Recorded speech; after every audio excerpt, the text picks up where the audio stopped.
I believe that men are actually often better at being present. So when someone is with their children, they're with their children. When someone is with their buddies, they're with their buddies. When they're on a bike ride, they're on a bike ride, and they are doing that thing and they're present in that thing. Maybe to everyone's detriment, I don't know, but they're able to focus. And again, this is a generalization. No, but it's so true. And so whereas a woman is thinking, he's not thinking about me, he's literally thinking about nobody. Right. He's thinking about the gravel underneath his tire, you know? That's so true. Whereas with a woman, generalization, we could be doing heart surgery. I could be in the room doing heart surgery, if this is how you do heart surgery, thinking, what am I eating for dinner? Did he text me back? What's my mother going to tell me over email later? It's just a different skill. When my heart stops, not a second sooner, I'm gonna finish what I've begun. 'Cause my heart's got a reason to believe in me in a dream, and whatever may come. And as long as I'm breathing, I'll keep believing that I'm not done until my heart stops.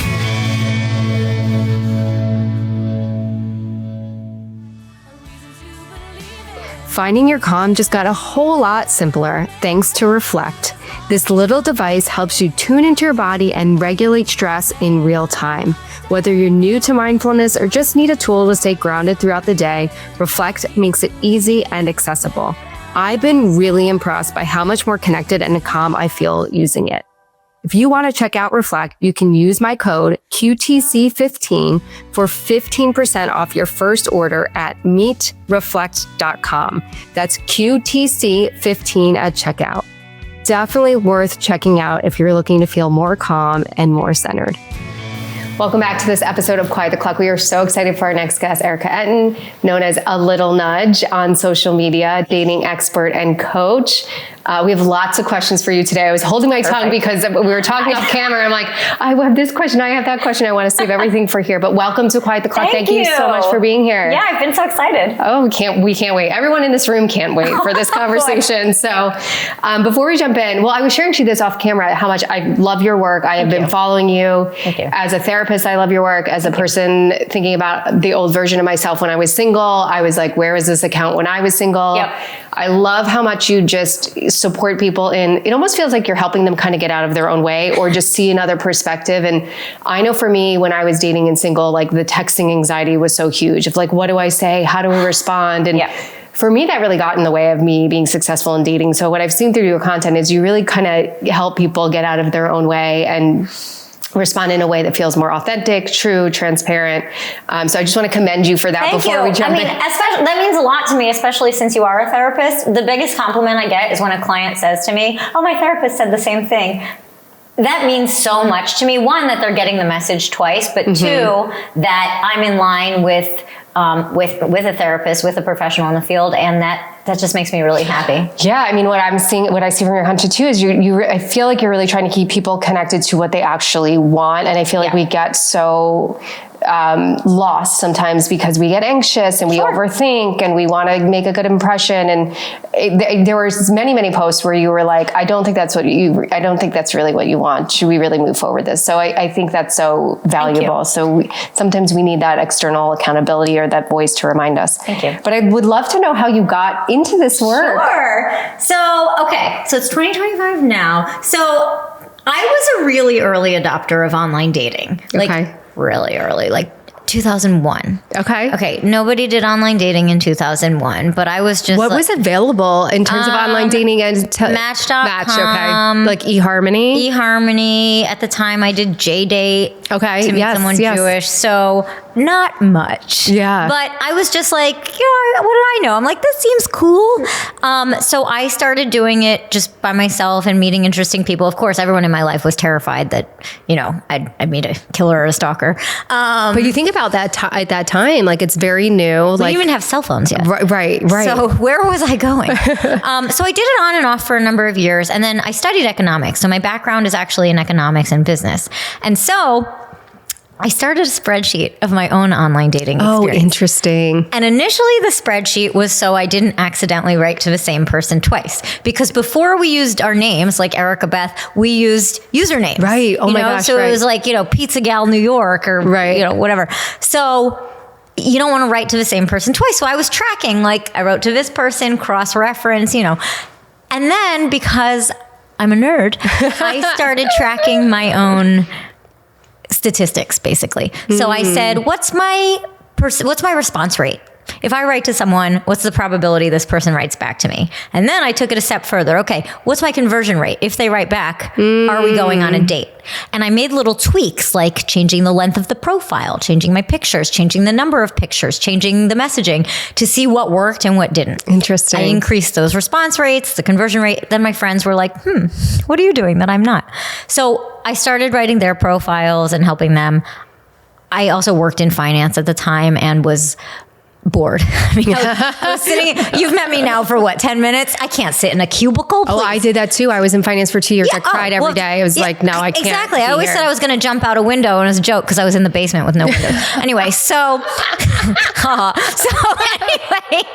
I started helping my friends, loved it. So I thought to myself, can I do this? Like, can this be a job? It didn't exist. There was no company I could work for. Yeah. So I decided in early 2011, so 14 years ago, that since there was no other way to do this, I would start my own company. Amazing. It was never my dream to start a company, but I really liked helping people with dating. And so I did. So I quit my job in February 2011 and started the business the next month. Oh my gosh, I love that. That's like validates another narrative and topic that we talk about here is kind of following a path or an interest or taking a leap, right? And so many people get stuck in jobs that they don't like or they don't enjoy, but there's a security there. There's Jobs, a reliability. relationships. Yeah, I mean, it's all related, right? Yeah, so Sometimes complacency seems to win. Yeah, Should or it? like I can't start all over. I'll be behind if I do. So I think I love people that take those Thank you. leaps. And obviously you've been very successful. Yeah, it was the best choice I've ever made. I love that. It was terrifying. I mean, I'm not going to lie. It was terrifying. And I made sure, I call myself educated impulsive in general in life because I'll do all of the research, but then once I get an idea, I have to do it. I'm the same way. I love can't that. get it in my head. It's like, it's got to happen. I got to do it now. Exactly. Yeah. And I'm so glad I made this choice because I worked at Fannie Mae. Who was I helping? Like mortgages, boring. Yeah. I'm actually helping people now and I can see the results of, I could give advice at 10 a.m. and at 10:30, I might get a text from that client saying it worked. There is nothing better than that. Nothing better. Nothing better. With the other question I wanted to ask you too, I started to ask you off the camera, name. is the name. How did you come up with the name A Little Nudge? It was the first name I thought of. Really? Yeah. I was sitting at this Thai restaurant and I had my notebook out. I knew I wanted to do it. And I thought, what should I call this? And it just came to me, A Little Nudge. That's what I'm giving people. Yeah. So the website was taken, but there wasn't anything on it. So I thought there's a chance someone is just kind of like squatting on this domain name. So it's public record. So I emailed some guy, I think his name was Steve. I don't know. And I said, hello, sir. I'm just a nice girl who wants to start a business. Can you sell it to me for, I think he said $1,000. And I said, 100, and we ended up at $200. Nice. And I was a good little negotiator. I bought the domain name, and then there was no other name that I liked as much. So I'm really glad I figured it out. Quickly you figured out too. Yeah, I love that because it feels like you're just giving them that little extra push and sometimes advice. it's a kick in the pants, but most of the time it's a little nudge. Okay, so I want to dive into some meaty questions we have, and we have ready. people in the room that might want to jump in I'm and not ask. vegetarian, so let's go. I'm sorry, I can't stop. Okay, so and it kind of pertains, like you started to track your own data and patterns. So I'm curious to ask, what patterns do you see repeating across clients, no matter age, gender, or background? Is there one kind of underlying theme or pattern that you see popping up a lot? Lack of attention to detail. Oh. I mean, you see so many profiles that clearly nobody proofread. I mean, maybe that's how they write, sure. But they just didn't put any energy into it. Like, let's do a little game. I mean, you already know what the answer should be, but like, did you go on vacation recently? When's the last vacation? Or anyone yes, in the room? Yes, Okay. yes. Okay, yes. Okay, where'd you go? I went to Long Beach Island, New Jersey. Okay. Beach vacation. I know I wouldn't count No, it's family fine. It's fine. It's actually not a vacation because I have a toddler, but it was a vacation. Okay, last time you went on a big vacation, how many hours do you think you put into researching it? 0. Okay, well, that's the opposite of what I was going for, but I'm kind of spontaneous. So okay, I love that. So most people, you ask them, I went to Barcelona. Oh my God, I researched for 20 hours. I see what you're saying, yeah. And then you ask them how long it took them to write their Bumble profile, and they're like, oh, I put it up there in 5 minutes. And so, sorry, I misled you into answering wrong. You're wrong. But it's like, it's interesting what we choose to spend our time on. Vacation is fleeting. You go, you're done. Whereas searching for a partner is not fleeting. This might be one of the most important decisions of your life. And people rush through it. And that's so interesting to me. So I think the overarching theme is that people think it should not take work to meet someone. And I think most everything in life that's important should take time, energy, work, probably money, thought. Yeah. I wonder too, this was just a question that came up as you're talking, is one of the narratives I hear in my work as a therapist is the disappointment with dating, the frustration with dating. I hate the apps. I don't want to do this. I have to do Every this. call I am on starts. And so I'm wondering, with that like mindset and mentality, how much effort do you really want to put? If you're so reluctant and like disappointed that you even have to do it, how much effort are you really wanting to? I could see holding that narrative, how it would impact how much time, attention, and focus you put on that. If you already think you know the outcome, I'm not going to meet someone, then why would you put time and effort and energy into it? So like 70% of my meetings start with, I hate the apps, I'm quitting the apps. And I don't know what to say to that. And I consider myself part coach, part cheerleader. I'm not a therapist, but sometimes feels like it, part therapist. And so I have to start with, well, tell me more about that. Why? And then what have you actually done? And I say it nicely, obviously, to put yourself out there. Like give me a day in the life of you on Bumble or Hinge or whatever site you're on. And usually it's, I check it in the morning and then I put it away and don't check for 3 days. Well, no, of course you're not going to have success in that way. And so I consider my role breaking things down into bite-sized, manageable chunks for people. So I'll give them assignments, write to X number of people every day, log in twice a day for 15 minutes, respond to people in a timely fashion, get to a date within a week of matching or else momentum is lost. If they don't ask you out and you want them to, here's a line you can use to get it to a date because we don't want to waste a really good conversation. Let's get it to a date. And so usually, not usually, but often someone saying they hate it is because they really don't know how to use the tools efficiently. I might hate using a wrench because I don't know how to use a wrench. Interesting. But if someone teaches me how to use it, I'll probably want to, what's the verb? What do you do with a wrench? Tighten everything? But you know what? What do you do? You know what I mean? I might look at my toolbox, my literal toolbox, with fear because I don't know how to use anything in there. But if someone just gives me a tutorial and tells me how to use a hammer, how to use a wrench, how to use pliers, I will be thrilled to do a home project. So do you find when you give people the tools or the way to use it more effectively, they have a different attitude towards the dating apps? They might still be frustrated, and I always say, I can't predict what'll happen, right? Yeah. But at least you have the confidence to know you've put everything into this. You've given it a fair shot. You've done everything in your control to put yourself out there. The rest we can't control. Yeah. So yes, I do see that they have a different, it's interesting because like if I were to put it on like a graph, I work with someone, they're really excited. They're so excited. They're on a high for like a day. And then it comes down and by the next meeting, they're down here again and I have to build them back. And then it looks like a roller coaster and that's exhausting. Well, it's therapy too. Yeah, I know. I'm sure there's so much overlap. What would you say is the biggest dating myth you see in clients? Myth. And or maybe biggest frustrations that hold them back besides the one we've already talked about in terms of hating the app. What are other frustrations or things you think hold people back? I think a myth, and I don't know if this really answers the question, is I think sometimes people think that the other person knows what they want. And I'm sure that's true in therapy also, obviously. Yeah. So a myth is that if they don't, there's so much bad advice out there, right? That we both have to combat. There are all these dating coaches. If he doesn't confirm the morning of, there is no date. That's a myth. If you have said the time, date, and location, and you've confirmed, you have a date unless somebody cancels. So the myth is thinking the other person already has your playbook. Nobody knows what the heck you want until you tell them. I think that goes in dating and relationships, Goes in period. any kind of relationship. Yes. Do you see that a lot as an expectation that people should? I've seen that too. Like they should know, or they should have done this, or they should have said this, or. Of course, all the time. They should have done this. They should have offered me food. That's a big one. I don't get it. They should. Well, they didn't know you were meaning hungry. like if they agreed to like a drink date or a coffee date, then they should. I have women text me and say, "I'm lightheaded. He didn't offer me food." And then what do you say to them?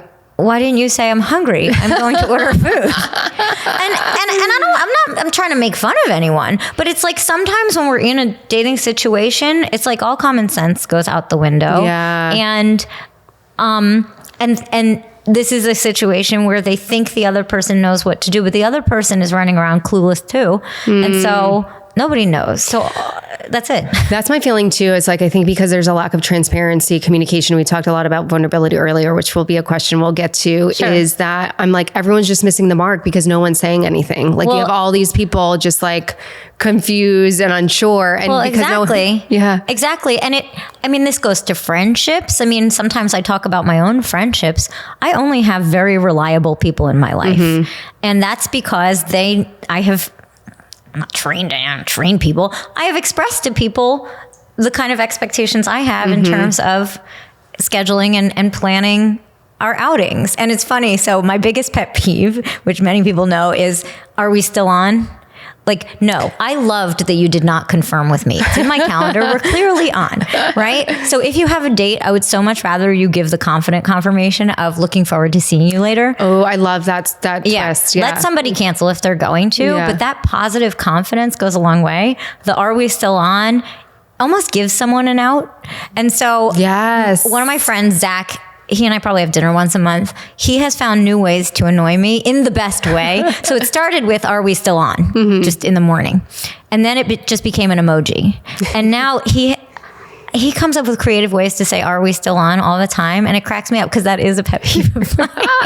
But I love that. I love that shift. It's a powerful shift because there's emotion behind it too. Or like you said, it's the confidence of like looking forward to seeing you later. Or are we still on? Is that anxious energy of like, right. Is that anxious energy? Are you going to still show up? Are you coming? I'm like, it's like nervous, anxious energy you're giving out. And it's getting the same thing accomplished, confirming your date, but in a very different way. I feel like that's a lot of what you do. Like that's a lot of your content is like, language is so important. How you frame something is so important, and it can express an emotion or a sentiment or not. Well, exactly. And how you frame things in your profile. Like you could say the same thing in two different ways. I'm not looking for fill in the blank, a hookup, versus I'm looking for a true connection. Which one sounds better? They're saying the same thing. Yeah. One of the things we talk a lot about on here is timeline anxiety and societal pressure. And I'm curious to see how you that shows up in your work and how that you feel like it affects people's dating. What I've seen in my work is it creates anxious energy, anxious attachment styles, anxious behaviors in dating. It creates burnout in dating and just continuing to show up because they're worried about their timeline and will I meet somebody and I'm still single and everybody else is in a relationship. So I'm curious your take on that and how you see it coming up in your work and how you work with it. It's hard. Yeah. It really is hard, especially if it's a woman who wants children. It's difficult. And I say on repeat, I would so much rather someone match your lifestyle and match your values than match your timeline. Because you could find anyone on the street out there who says, yeah, I want a kid in a year. Well, that's fine and good, but that doesn't mean you have anything in common. That doesn't mean you treat money similarly. That doesn't mean you have similar, expectations of things. And so, because someone could be on the same timeline, you have a child with them, and then you realize, oh, oopsie, you can't go back in time. And so, but it's difficult. There's no like magic word or thing I can say. Yeah. It's always going to creep in there. I love what you said, and I'll share openly about my relationship. Sure. All the values. I met my partner at 34, so I had done a lot of dating and been in long-term relationships, and by that age got really clear on what I wanted, and I found it in my partner. So all of that was there, but the timeline wasn't there, and that was something that we had to work together through together. But because the foundation was there, the respect was there, the love was there, the values were there, we were able to do that. So I love how you said that. Yeah. I just think it's prioritizing.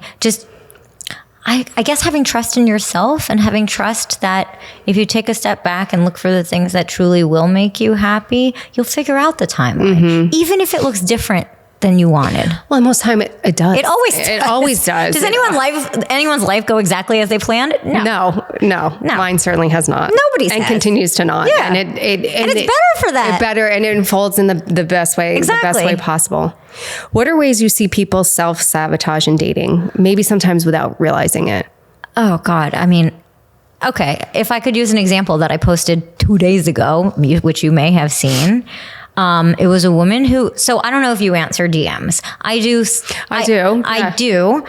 I acknowledge every single DM I get. Which I appreciate and like because there's people that don't. And most will people get to ghosting and all that because I can't stand that.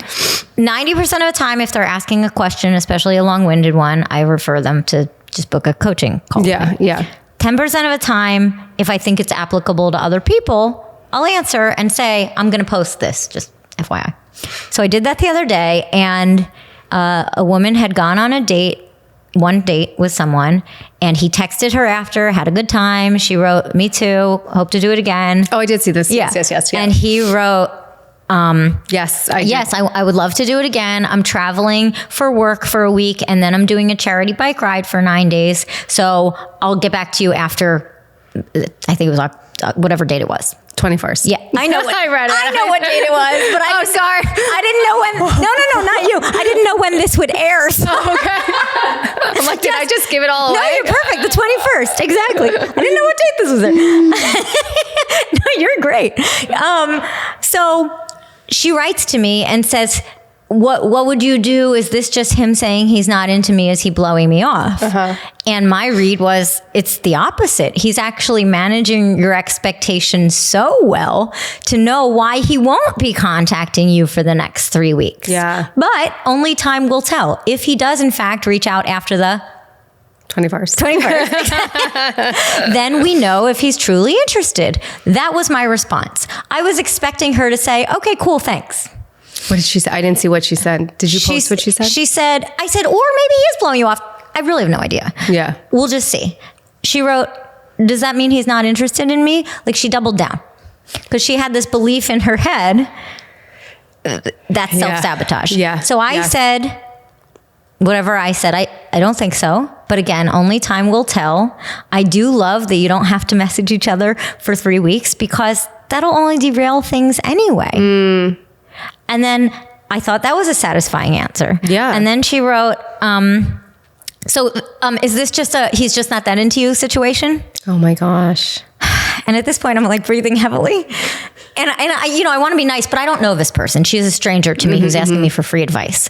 So I wrote again, please stop going down the path of like dissecting everything. And she's like, well, he kissed me on the cheek and he paid for dinner. I said, please stop dissecting everything because it's a bad path. Just try to forget about him for 3 weeks.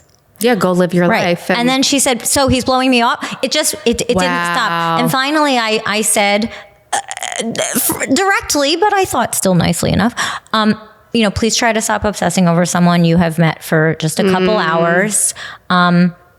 Time will tell, and chalk it up to a great date. Yeah. Remember that. Well, it's like you lose sight of the great date because then you're in this anxious energy of like, and self-sabotage and overthinking. So you do forget exactly. You completely, it's almost like she completely overlooked the great date and the great communication from him. That's correct. And I think self-sabotage is a protection mechanism because if you reject yourself before somebody else has a chance to reject you, then you're safe. The other thing is, people don't like uncertainty. This person in particular doesn't like uncertainty. So if she could get a self-imposed certain no, that feels more comfortable to her than a 3 week later, maybe. Yes. Yeah. And the other thing is, I believe she thinks he has all of the answers. He doesn't know either.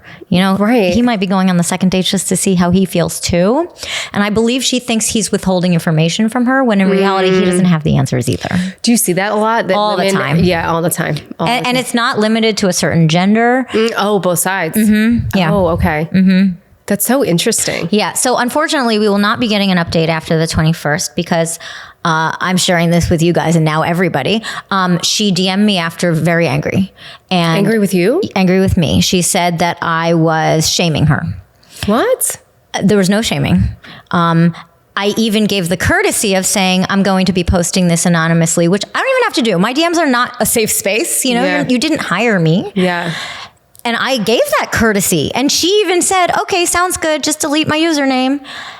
And she wrote, this is shaming. This is this. You should be ashamed of you. So I had to stop the conversation there. So we will not be getting an update after the 21st. Well, I mean, completely misdirecting the energy and Well, I think it projecting was on you. in line with Yeah. how the conversation had gone, which was sad because I really wanted to help. Oh, and perfect example of self-sabotage. That's why I thought of the example. Self-sabotage. Yeah. One of the things we were started to talk about off camera, I wanted to say, and I think pertains to the story, is you do often give direct advice. And I think sometimes, this is my feeling, I'm curious if this comes up for you too, is maybe, I don't want to generalize, but I think sometimes with women, like, Yeah. they don't want to hear what it really is. Like we say, we want to understand men, or we want to know what they're thinking, and then when we kind of like give it directly, they're not, and this is kind of an example of that too, where they're not satisfied with that. Well, I think there's direct and there's also kind. And I try to find that right combination of direct and kind. When I say something that might be critical, I always make sure it's wrapped in, I understand why you did it this way, but here's how somebody else interprets that. I will say if somebody is paying to work with me, one, they probably already know my style, so they're more inclined. And two, you're not going to pay money if you want me to sugarcoat something. Right. But it does sometimes happen when I'm trying to answer a quick DM because I think I'm being nice. And you're right, a person doesn't enjoy critique. And so it is tough. It is tough to find that line. And you're right, you can generalize because you do have to finesse sometimes more with women. Yeah. Though I will say, in my 14 years of doing this, I've only had one person tell me I was too hard on them, and it was a man. So he goes, you were awfully hard on me. And I said, you're 100% right. He goes, I'm not dumb. I understood. And I'm like, you're right. I was hard on you. Thank you for the feedback. And I'll be nicer next time. Yeah. But my advice was still good. I think there's just so many layers to why something can be hard to receive, or so many layers to why somebody self-sabotages. 100%. But I will say, you're right. I mean, when I'm giving photo feedback, I do find myself being more direct with men sometimes, saying this picture is just not right for your profile. Whereas with a woman, I might say, I like this other picture better because the angle is a little bit better. Or this isn't as flattering of an angle as this other one, because that's probably what I would want to hear too. Yeah. One of the things you were saying off camera, we're talking about too, is sort of, which I share with you too, like how men and women think so differently. So differently. And their brains work so differently. And I think that can cause a lot of challenge and maybe confusion. And can you just share how you maybe help each gender see where the other one is coming from? Because I do think there can be a lot of things that are misconstrued or misunderstood or misinterpreted. Yeah. I mean, for one thing, if we go back to the same example of the 21st, I believe that men are actually often better at being present. So when someone is with their children, they're with their children. When someone is with their buddies, they're with their buddies. When they're on a bike ride, they're on a bike ride. And they are doing that thing and they're present in that thing. Maybe to everyone's detriment, I don't know. But they're able to focus. And again, this is a generalization. No, but it's so true. And so whereas a woman is thinking, he's not thinking about me, he's literally thinking about nobody. Right. He's thinking about the gravel underneath his tire, That's so true. Whereas with a woman, generalization, we could be doing heart surgery. I could be in the room doing heart surgery, if this is how you do heart surgery, thinking, what am I eating for dinner? Did he text me back? What's my mother going to tell me over email later? It's just a different skill.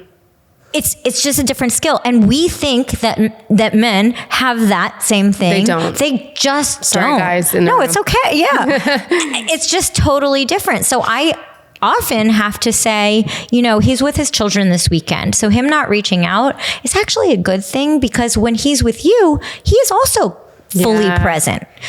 That was one of for Rob and I, Rob's my partner. And that was one of the challenges in the beginning of our relationship, is that when you said with your buddies, like when he's with his friends, he's very much with his friends. Right. And so when we were first dating, I'm like, you didn't text, you didn't call. He's like, if you need me, call me. Right. Otherwise he's like, so we had to work through that, and we're really good on where that is. But it was, I had that same mentality. Well, I can be out with my friends and I can text you. But he's like, I'm with my friends. I'm like, I get it. And the best thing you can do, talk about it. Yeah, like you did. yeah. Just ask. I mean, I remember very early on in a relationship of mine a long time ago, he was going on a trip early on in us dating. And I asked him, how much, do you expect us to talk while you're on this trip? Because we hadn't set that precedent yet. And he said, you know what? It was a bachelor party. He's like, you know what? Probably not that much. I'm going to be with my friends. I don't know what reception is like. And I thanked him for just being honest with me because I wasn't looking at my phone hoping. Right. Yeah. I think being the clarity and setting the expectation is so helpful. It's like such a nice thing to do. Yeah.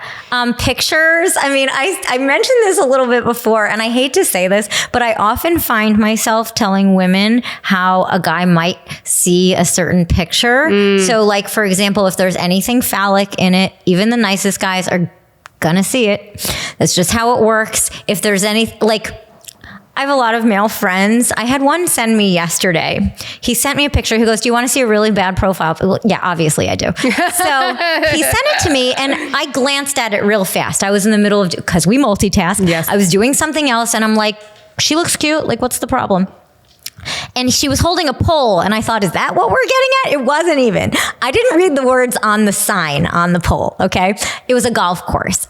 I just glanced. It said like hole 1 over here. And then it said practice holes and an arrow over there. And the height of it was pointing to her crotch, which I didn't even notice. Oh my God. And he's like, obviously I would never say anything. He goes, but men are going to have a field day with this. Of course. And I hated that is true. Yeah. Oh. I I know. And she just thought nothing of it. But yeah, did you think that goes back to what you said at the very beginning, kind of the time and attention to, I think most women wouldn't have thought anything of it. Unfortunately, that's where I have to have man brain. No, I guess I have man brain because that's I just tell women all the time, like, don't post this because it looks, Yeah. Or I mean, it's kind of funny when I say it because I'm a woman, but I'll be like, that's a pretty cleavy shot. Like, if that's what you're going for, that's great. But I'll say to clients sometimes, as a straight woman, all I can stare at is your boobs in this picture. That's fine if that's what you want, but I'm telling you how it's being perceived. Right. Yeah. Just, I mean, that comes off as a compliment too. So yeah, I guess like you said, it depends what you're going for. What are signs, or have you seen clients come to you or even people that DM you that really probably are not ready to be dating and are kind of out there forcing dating and maybe really should be taking a step back from dating? Yeah. If I hear anything like all blank are blank, doesn't matter what blank is. Yeah.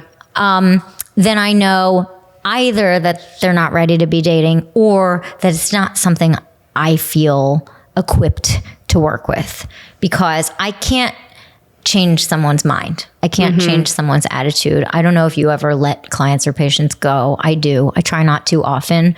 But if I hear an all blank are blank, that's just nonsensical, that I'm not going to fill in the blank, but it usually has to do with race or religion. Well, or all men are awful. Yeah, all exactly. Whatever it is, I don't have the tools to handle that. So that's one I might refer out or just suggest maybe they take some more time before they get out there. Or just have them think about the why. I mean, something I do often is have people think about the why behind their choices. I mean, I don't shy away from uncomfortable conversations. So even this morning, I'm on with a client and she makes a very casual comment about only wanting to date white men. And then I saw it reaffirmed in her preferences on whatever app she was on. And I said, are all of your choices in here correct? Because I just wanted to make sure she knew I saw it and just see. And she said yes. And I said, is there anything you want to talk about? And if they say no, I close my mouth. I don't make people uncomfortable for the sake of it. But if they're wavering, and she said, I know you're looking at this. And she said, it's for my parents. Oh. And I said, and she was 36 or 7, wants kids. And I said, okay, well, I'm on team you, not team your parents. I don't want to cause a family rift. That's not my job. That's not what I'm here for. But ultimately, you need to be happy. And she lived in New York. I said, New York is such a beautifully diverse place. I do think you're missing out on opportunities to connect with amazing people. Yeah. And she is experimenting with changing it. Great. And whether she goes back or not, that's up to her. But to me, if I can get through to somebody's why, And if there's no good reason, and in this case, we know the reason, her parents, and they're able to really think about it and assess whether they should be making those choices, that's a huge win. Yeah. I think, and I've seen in my work too, is like people have the version or vision of what it should look like and who it should be and how, and also what other people want for them. And there's all these like cultural components, Societal stuff. And I found, to kind of go off your example, it can be so limiting, and sometimes it's not even their own why. It's other people's why, or they don't know the why. That's just something that's in their head, ingrained. I did it with. I mean, I hate to keep bringing up race. I did it with someone else this morning. The opposite. She said, "I'm not attracted to fill in the blank race." And then the next profile we saw, she goes, "Oh, he's cute," and I said, "That's exactly what you just said. You're not attracted to." I said, "Can you just do me a favor and not generalize?"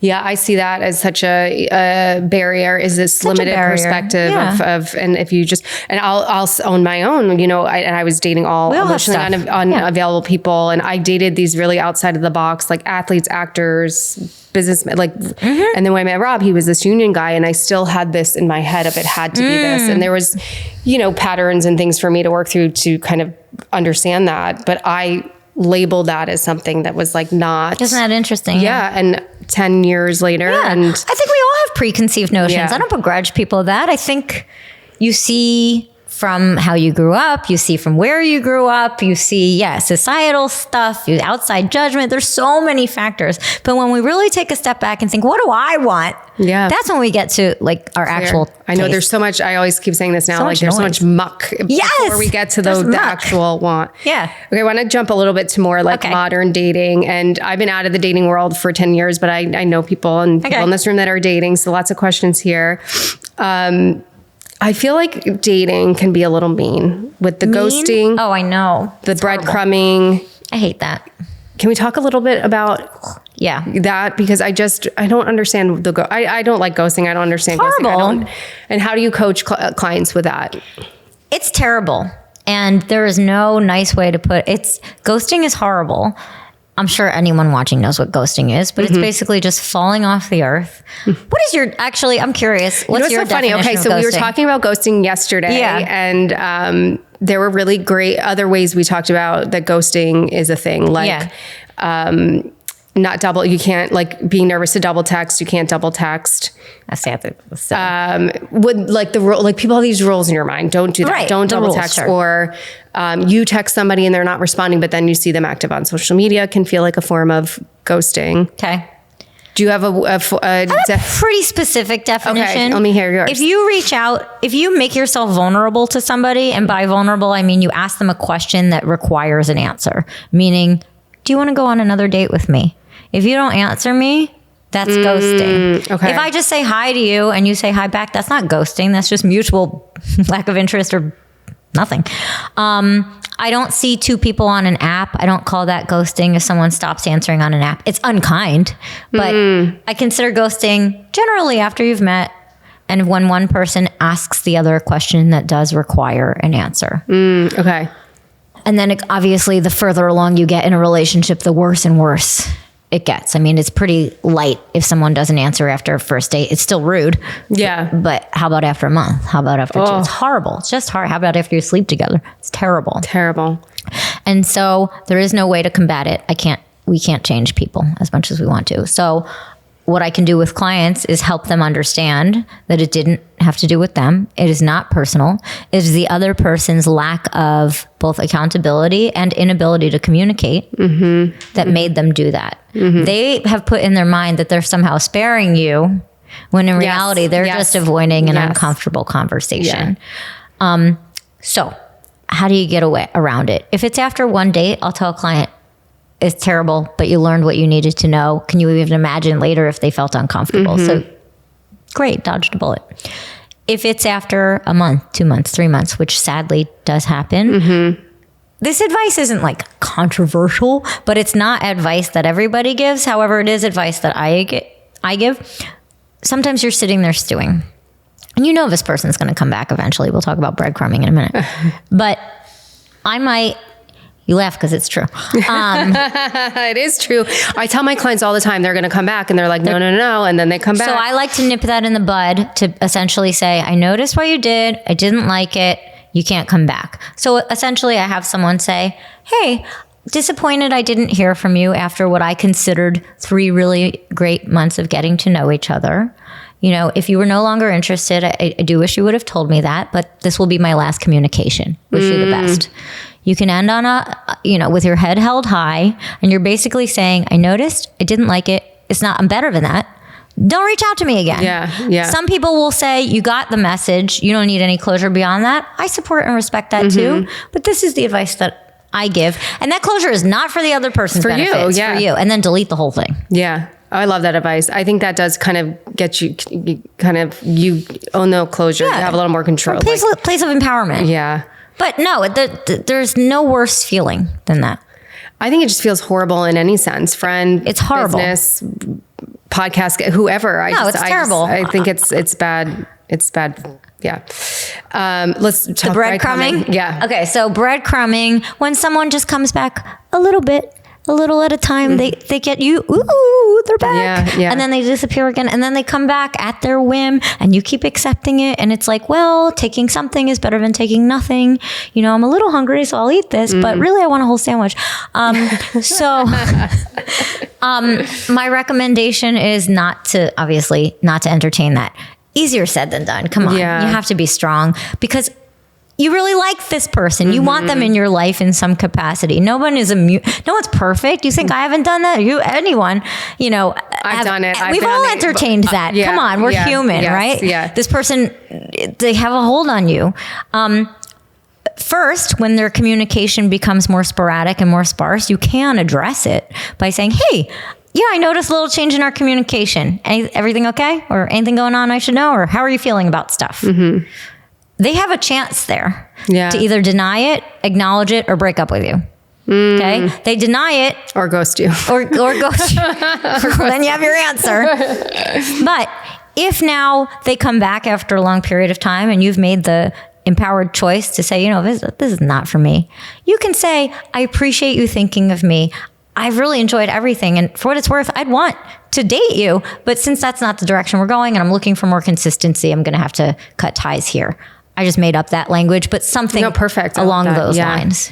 Do you find that people get nervous? Because I'm just even thinking about what I shared with you earlier about my experience with dating and anxiety around texting. Like, do you find people nervous to be that upfront? And that, because you have now shut the door. Because part in the back of your mind, you're always like, well, maybe I should leave it a little ajar. What if they change their mind? What if they want me now? Yeah. But the behavior you're getting is the behavior you get, period. I think that's one of the problems I've seen. I've definitely done myself is this idealization of like, or this potential of like, oh, but or this rationalization of behavior. Right.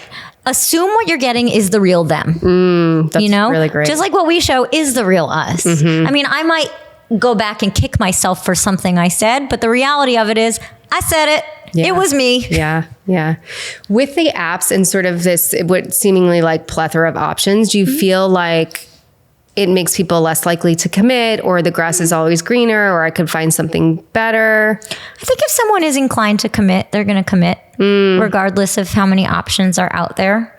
But yeah, of course. I mean, paradox of choice. Yeah. When you have seemingly unlimited choices, you're not as satisfied with the choice you make. So yes, I do think that is hard to overcome sometimes. People think, well, there's another bus around the corner. That's frustrating. Yeah. I feel like it's, or at least what I've seen in my work, it's if something is not instant, they know that they can get back on the app and find something better. If there's not a spark or there's not immediate connection, that can be a whole nother chemistry there. That can be a whole nother conversation. Then I have to wonder, like, if you're keeping the app open, are you dooming whatever you're currently doing? If you're keeping someone in the wings, or you're making sure your app profile is still intact for after? Because I do think when you put it in your head, well, this might not work out, so let me just see what else is out there. You're kind of forcing it not to work, You're putting that into the universe. Yeah. You're putting that energy into the universe. Just like, when someone says the word divorce, that's now an option on the menu. Yeah. We have one of our guests yesterday was a woman that I work with, and she does works with psychedelics and mushrooms and interesting. microdosing, and she was saying the power of the mind. And so if we put the thought into the universe, like our minds are so powerful, we can create that. Well, exactly. And it works for the positive too. Exactly. Like my favorite thing is if a client signs up to work with me, and then let's say we do our first meeting 2 weeks later, and then they'll be like, oh my God, in the last 2 weeks, I've gotten all of these matches. And I'll say, that's no accident. Yeah. The minute you decided to get help with this or to sign up or to invest, you have changed something. You have now believed that it could be possible. So I have them like pat themselves on the back and it's all good. And it's coming from a much better place. Yeah. So it works both ways. Yeah. I was just thinking how exciting it is for you probably to hear those things and hear people be like excited and have success. And I love those because, I mean, it's no secret that what we both do, we're not coming into clients who are like rah, rah, rah. You know, I told you I had 4 clients this morning from 9 to noon before I got here. That's tiring. Yes, I know. Thank you for coming here right after. And, you know, the first 3, how are things going since the last time we talked? You know, I come in like that. And the first 3, you know, were more Eeyores, you know, like, well, it hasn't been good. I haven't done my homework. I haven't gotten any likes. And so, yes, I love even more a positive experience because, you know, when you're lifting people up all the time, and that's just the nature of what we do, which I love what I do. Don't get me wrong. But it is nice to have a positive one too. What are some things that you've seen help people be successful in dating besides some of the things that we've talked about? Like what really works? I mean, knowing that there's not one right way to meet people. Like online dating is not the only way to meet people. I'll actually scour the internet with people and find them events to go to in person. I love that. Yeah, I suggest going to 3 in-person events per month. 1 has to be a dating event. Okay. So like a speed dating or a mixer or a singles happy hour, and we can find them. And then 2 just have to be something fun. I don't care if it's a trivia night, a comedy show, an art class, just something to get out there. And your only requirement is say hi to somebody. That's it. Love it. Because I don't want people solely relying on online dating because, of course, it can get frustrating sometimes. So putting yourself out there, I came up with this like program. It's sort of, you know, it resonated with some people and not with others. I called it Meet 60. It's a 60-day challenge. Okay. And the prep work is you got to redo your profile. Tell a friend or 2 that you're like really intent on meeting someone. See if they have setups for you. I have them put together 3 date outfits. So that way you never have to think again before a date. You have a rotation. That's 1, so 2, 3. great. You pull it up in your phone. You're like, I'm on number 2 today. And then you come up with 5 places you would want to go on a date.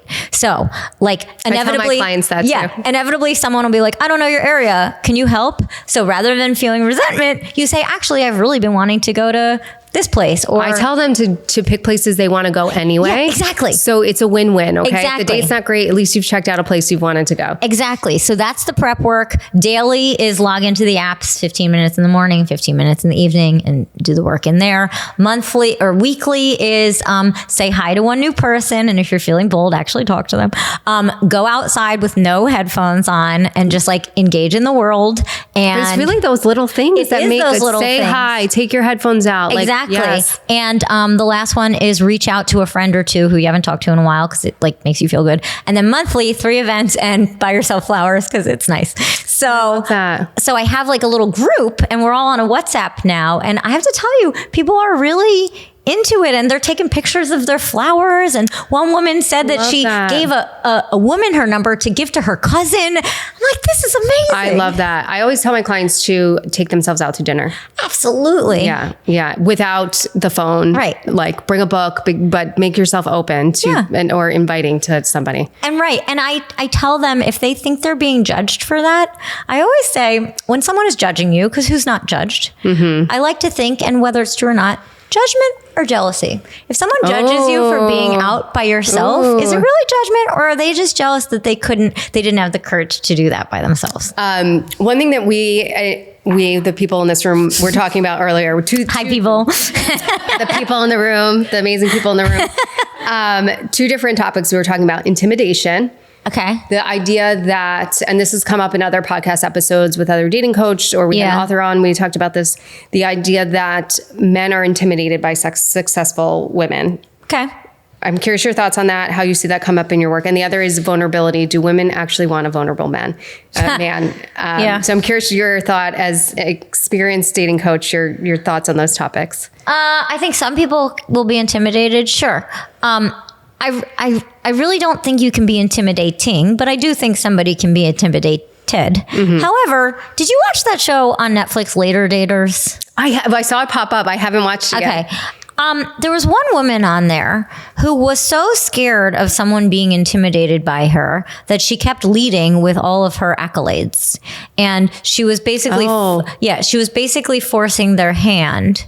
And so I encourage everyone, successful or not, whatever, just to be yourself, not to try to lead in a certain way to like gauge how intimidated somebody is, but also not to water yourself down. Yes. I hate when women say to me, well, maybe I shouldn't say I have a graduate degree. Oh, you say you have that graduate degree, right?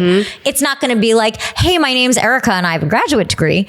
But if it comes up in conversation, yeah, you do.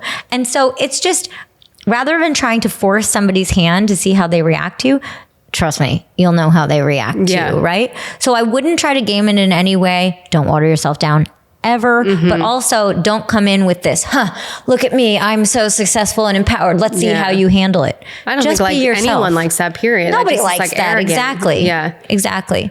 But yes, I think some people will be intimidated and you're going to know pretty immediately. Okay. So like, let's use the example of a therapist. You go on a date as a therapist. You're rolling your eyes because it's true. What do they say immediately? Don't analyze me. Don't analyze it. How frustrating, right? Yeah. They have now turned it all on themselves. Me, me, me. This is all about me, me, me, me, me. Okay. Whereas a better answer would be what? Tell me more about your job. Yes. So simple. I would be such a good dater. It's so simple though. So you're going to know what you need to know in the basic course of conversation.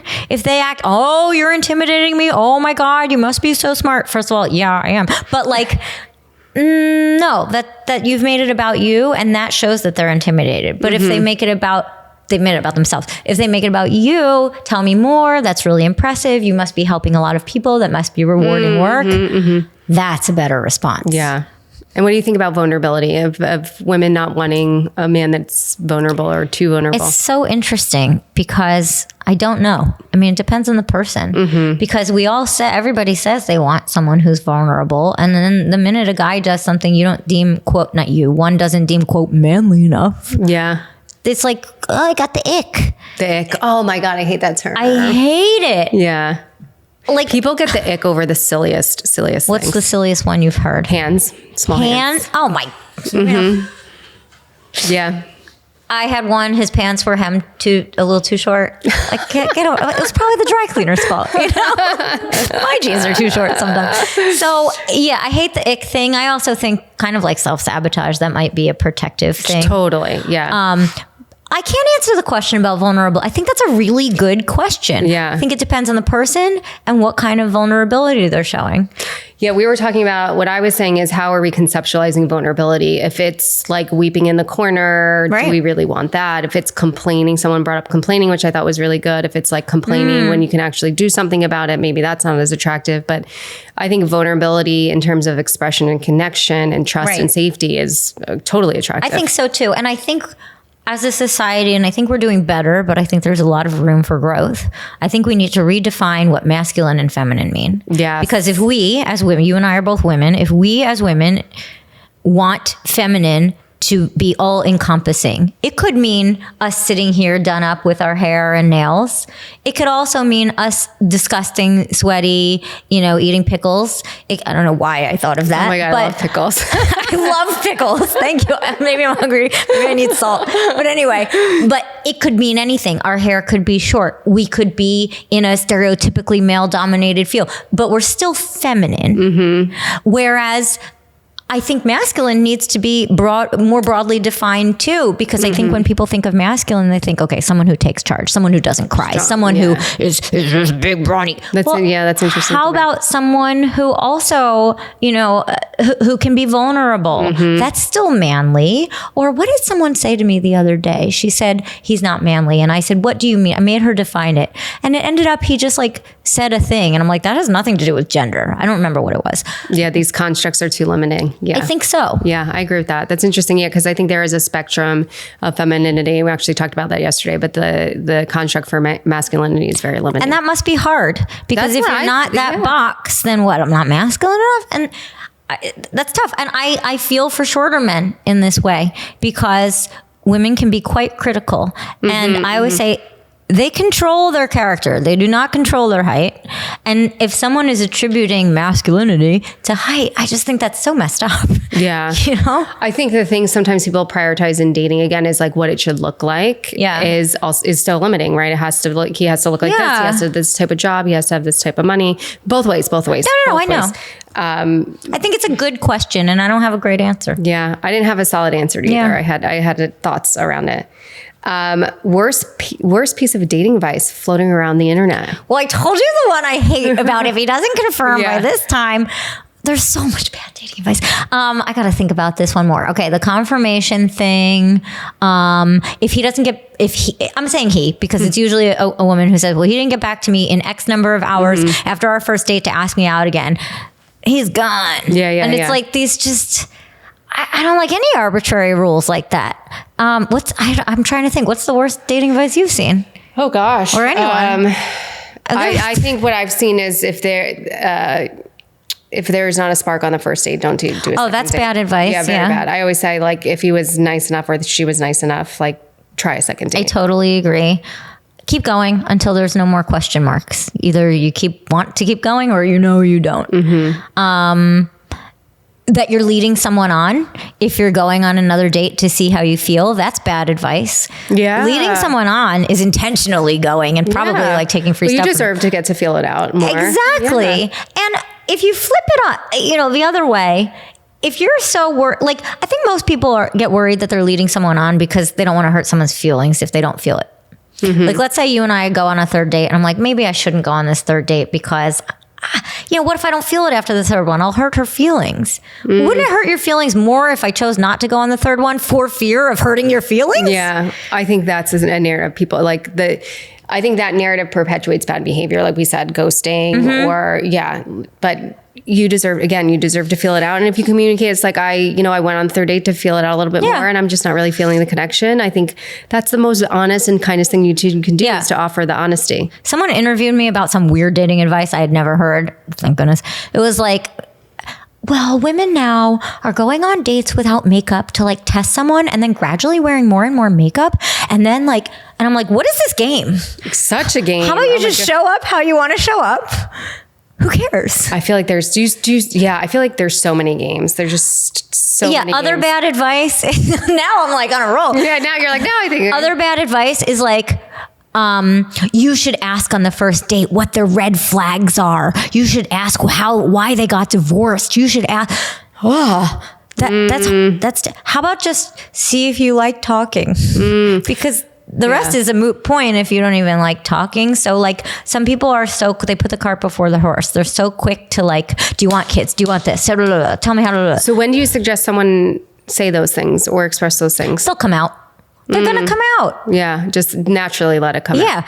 Like, so many people ask like, when was your last relationship? Tell me about your last relationship. Trust me, if someone wants to talk about their last relationship, it's going to come out. I think those are the worst first dates when everyone's when you're inviting all the exes on the first date. I'm picturing two people and then an ex here and then an ex here and whispering things. And it's like, if you person have had the capacity to do some work and grow after a relationship, we have to believe that somebody else could have done that too. Yeah. And yet we're so quick to judge people on their past when we don't want people judging us based on our past, right? Yeah. You know what's so interesting is Rob and I haven't really talked that much at all about we know of them. Better. We really haven't dove into it. Who cares? Yeah, exactly. Who cares? It got you to where you are now. Because then you're going to dwell on, I've had people ask like, how many people have you slept with? Oh my God. Who wants to know that? I can't imagine. I want to know. No thank you. wanna So know. how about just like keep it She doesn't want to present? know. Nobody wants to know. Nobody wants to know because there's no right answer. There's no right answer. Anyway. Okay, we have a few minutes left. Anyone Okay. in the room have some questions for Erika? How do you feel about someone being on the receiving end of quiet quitting in a relationship? Meaning that you're putting in less effort and being more distant, so you give your partner a reason to break up with you, rather than just telling them that this is no longer working. That's just a person not having the conviction to end it themselves. And so they're forcing your hand. It sucks because you know what they're capable of giving you and they're purposely withholding. That's not a good feeling. I mean, my advice to everybody is have a conversation. And my advice to you, if you notice you're getting less and less, bring it up sooner rather than later, not in an accusatory way, but in a curiosity type of way. Hey, I've noticed that, we used to, whatever it is, we used to do X thing in our relationship. And I noticed now that's gotten less and less. Can we talk about it? Leaving it open to can we talk about it is so much warmer than saying you're not doing this. You're not doing that. Yeah. But no, that's a terrible feeling to be in a relationship where you know the person is not giving you what they used to. I think too, like the language is so important. It's a lot of work I do in the therapy room too, is like the way that we say something can be either inviting or it can be cause someone to shut off. So can we talk about it is a great example. Or I was just wondering, or I was feeling this, or I noticed like those, there's all these, and that's, I feel like there's a lot of work you do too with the language and the words. And it's like being very thoughtful how you invite the conversation can shape the dynamic of the conversation. And it's not dissimilar from the same conversation of, I get asked all the time, how do I ask, what are we? Well, they don't know what you are. How about what are we? Yeah. And so same thing. I'll actually have them say, well, I would like whatever. I was thinking it would be really nice if we were only dating each other, or if I could call you my boyfriend at the party this weekend. How do you feel about that? What do you think? Yeah. Yeah. How soon is too soon to go from dating to being exclusive? So first, let me address and tell me if you've seen this. I think too many people are doing this weird free trial period where they're saying we're exclusive, but you're not my girlfriend. You're not my boyfriend. Yeah, you're shaking your head because it's true. Oh, it's happened. It's generally a younger thing. Oh, really? Yeah, because they're like, I just want to try it on. No, don't try it on until you're ready to put a label on it, right? Oh my gosh.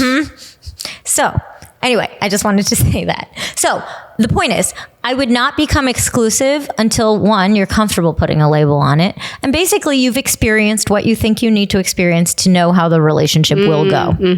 And so I think a lot of people, unfortunately, get to exclusivity too soon because they're scared and they want to lock it down. And they're like, well, if we say we're exclusive, then yay, I feel safe. But you're not safe if you don't have a solid foundation, right? Is your building safe if they didn't actually put the cement down? No. And so I don't have an arbitrary number, but if I were to say one, I would say 3 months. I think that's a decent amount of time. You've probably been on at least 12 dates at that point. If you're going out once a week, probably more. And you've gotten a good sense of what is this person like on a good day? What is this person like on a bad day? What is this person like when they're hungry? Yeah. What is this person like when Trump inevitably says something stupid? Sorry. What is the, but I'm not kidding. Someone in politics will do something dumb and you're going to have dinner that night. How are you going to discuss it? Yeah, no, that's a really great point. Yeah. You've seen this person now when outside factors are stressing them out. Do they open up to you or do they shut down? Do they just not text you back for 3 days or do they let you in? Once you've seen the things that you like, that's when it's time to become exclusive. I also think that if there's consistency, communication, and effort, that there can be a longer period of not being exclusive because you still feel like secure in that and what's happening and watching it all unfold and getting to know each other. I think maybe sometimes the desire to jump into exclusivity is more anxious than anything. That's what I'm saying. Yeah. Oh, if I lock it down, I'll feel safe. Yeah. You'll feel less safe because the behaviors you were getting are the behaviors you get in the relationship. So if you think locking it down will somehow make this person text you more, I hate to tell you that now your exclusive boyfriend is not texting you versus just the guy you're dating. Yeah. Oof. My mom has been remarried for about 5 years, and her husband lost his previous wife before they met.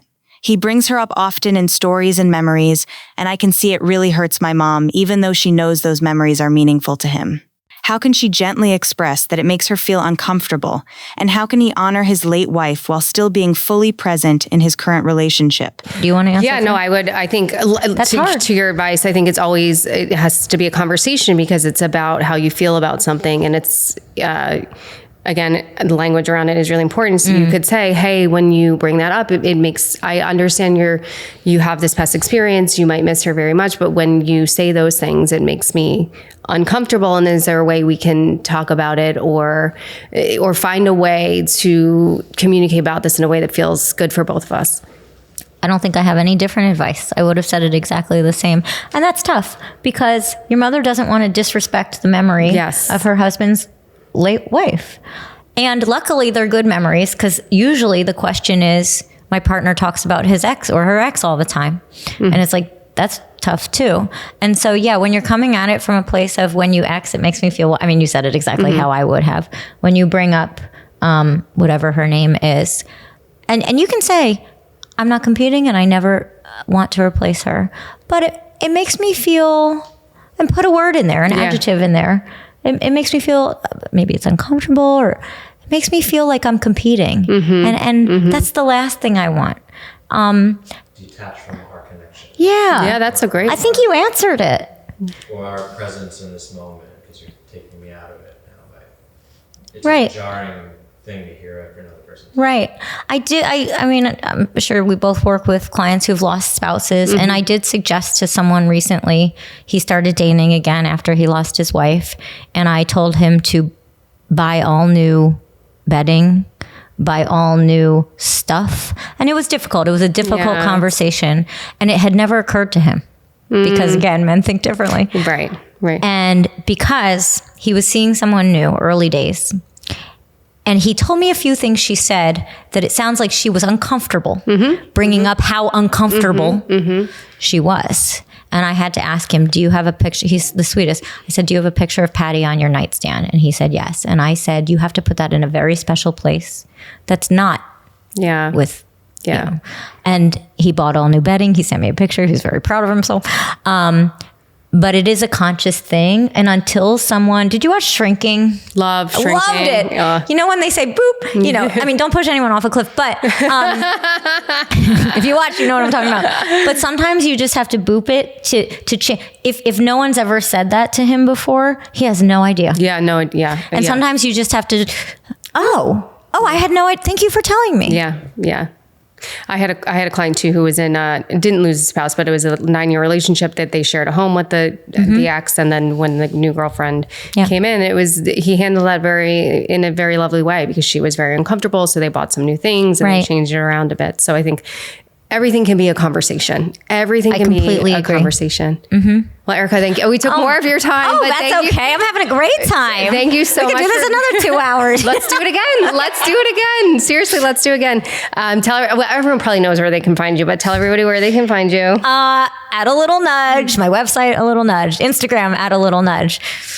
That's about it. Thank you so much. Thank you for everything you're doing, everything you're putting out. You really are helping the world of dating and so many people. That means a lot to me. Thank you. I think it's no secret that I love the Little Words Project bracelets. I have about 6 or 7 on my arm, ones that have been given to me, ones I've bought myself. I love giving them as gifts. I think they're so inspirational for me personally. They're nice little reminders throughout my day to have hope, to be, have strength, to be in good energy. I just love the bracelets so much. I love giving them. I love receiving them. And if you want to check them out and you want to give it as a gift or get one for yourself, you can use our code QTC for 15% off your first order. Hey guys, I'm Beth. Thank you so much for tuning in to Quiet the Clock. If you want to hear more episodes and learn more about how to dismantle societal timelines, live life on your own terms, live life fully and authentically, subscribe to our channel on YouTube, and you can also follow us on Instagram and TikTok at Quiet the Clock Pod. Stops. You guys, I'm really excited. We just created all this amazing merch. And so if you're loving the podcast and you want to support our cause and continue to hear amazing episodes, please support us by buying some merch. I am living in these sweatshirts every day. We have a range of colors. We have hoodies, we have mugs, we have hats, we have journals. We have all of the things, and I love having them on because it's just a reminder to quiet the clock, to slow down, to like let life unfold and be happy. So there's meaning and purpose behind wearing it too, which is a nice reminder. So check out our website, quiettheclock.com, to get your merch. If this episode resonated with you, I would love for you to give Quiet O'Clock a follow. We are on all streaming platforms, Apple Podcast, Spotify, Amazon Music, and YouTube. Like, follow, subscribe. Please leave us a review. Continue to join us for conversations on how to rewrite your own timeline and live life on your own terms.